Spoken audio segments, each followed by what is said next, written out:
Number 8, a man who surprisingly has reemerged in the top 10 the last couple of weeks after being gone for quite a while. Who votes on these things? All of the listeners at facebook.com/superpodcast. I see. I've had a lot of people ask if we could put Jim Cornette's answering machine in the top 10. We can do that if you want.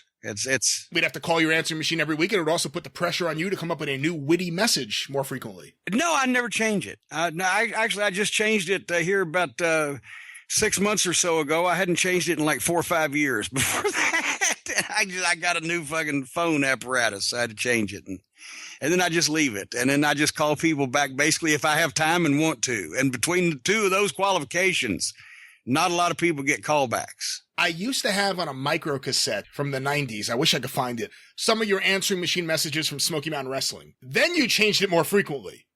Oh, yeah, I was always playing with it then. Yeah, and it was always based on the wind. You would have some amazing message.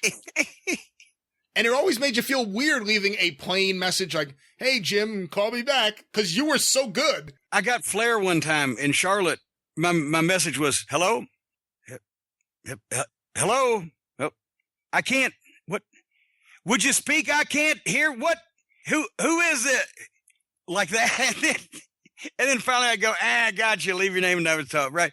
Flair's in his kitchen screaming, Jim, it's me, Rick. Rick, it's Rick. You know who has that exact message? And he's gotten me 3 times, and I feel like a fool? Scott Teal. Yes.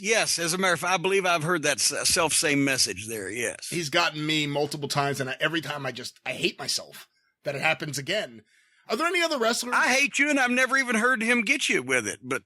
Are there any other wrestlers you could think of that were ever creative with their answering machine messages?